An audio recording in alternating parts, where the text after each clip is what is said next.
So we seem to spend our lives trying to make our lives work.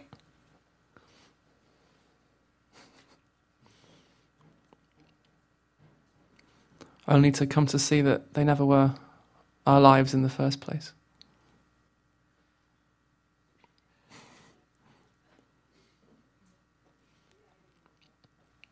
That we were never separate from this thing that we call life.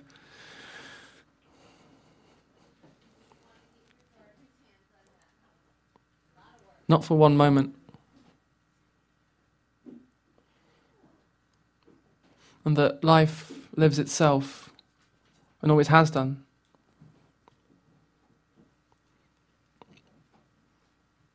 And there's only ever what's happening. That's all there ever is what's happening now.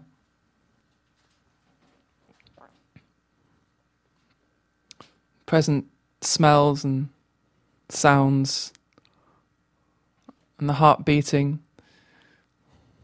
and breathing happening, and thoughts arising out of nowhere, dissolving back into nowhere.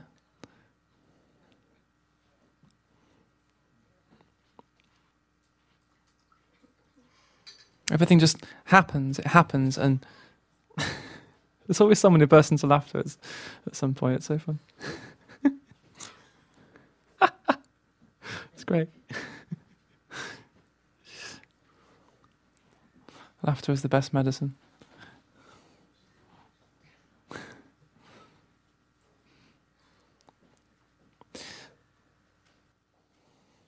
That there's only what's happening. So these sounds are happening. And they're being registered, they're being heard, without you having to do anything.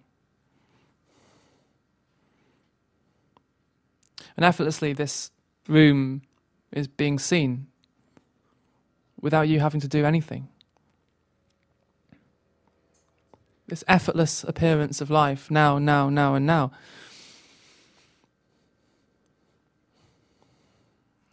And it asks nothing of you. It never has.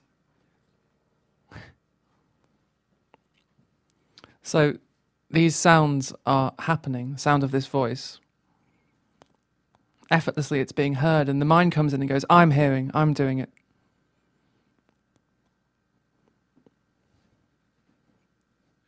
And thoughts are arising out of nowhere.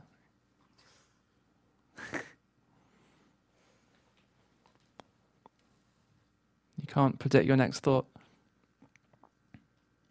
And the mind comes in and goes, I'm thinking, I'm doing it. And breathing's happening effortlessly, in and out. And the mind comes in and goes, I'm doing it. I'm breathing. Me. So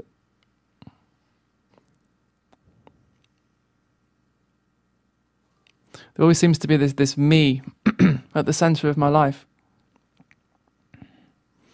in charge of everything, doing everything.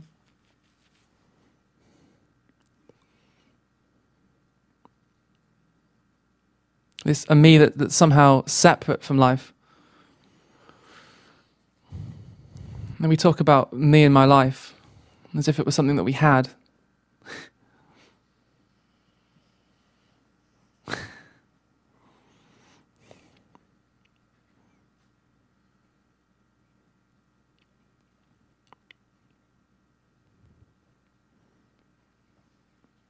You know, we believe that we're separate people. We're individuals, with pasts and futures.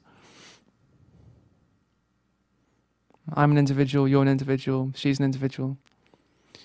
These separate entities, separate me's going about the world.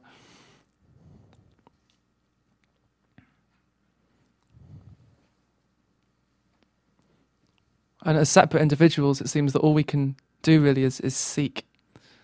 There seems to be this endless seeking game that we like to play.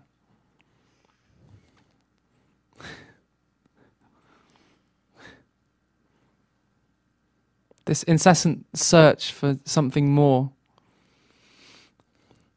than this. This never seems to be enough. What's happening never seems to be enough.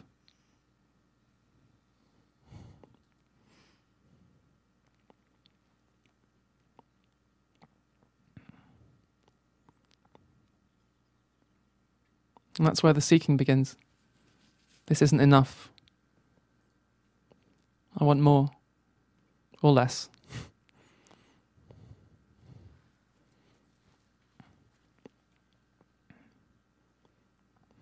Because at the root of the separate individual is separation.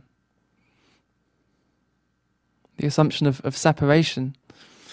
So at the root, really, of everything the individual does or doesn't do is separation, right at the root of it, right at the heart of it.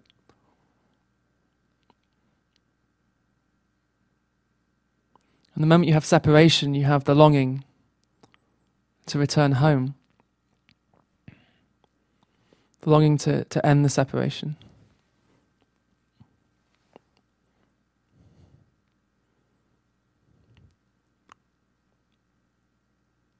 This is really the the search of a lifetime, is the attempt to end the separation and find oneness, unity, wholeness, completion, whatever you want to call it. God.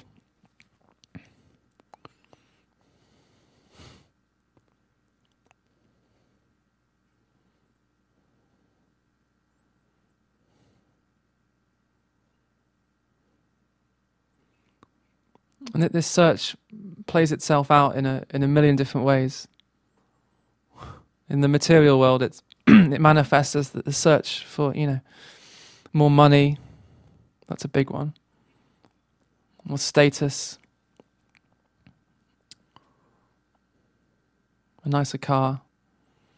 Better relationships. More friends. Improved self-esteem. It's really the search to be someone in the world. We so desperately want to be someone in the world, to make our life work, to make our lives work.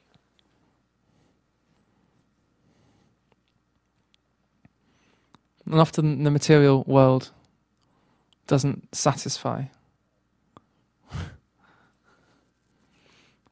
We might turn to spiritual teachings.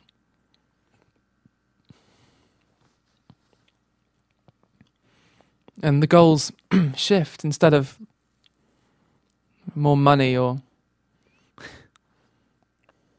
a better job, the goals shift and they become, what do we want? We want enlightenment, awakening,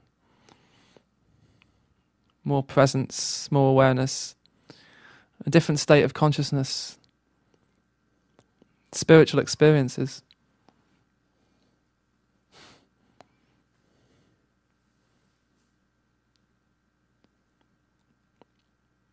We never seem to be able to come to a rest here, where we are.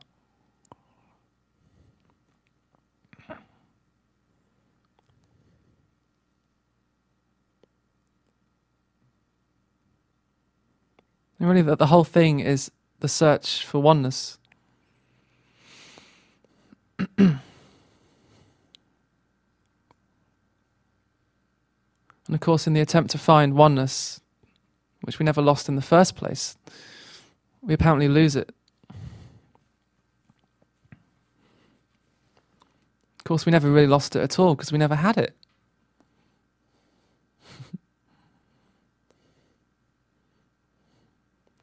It was always staring us in the face.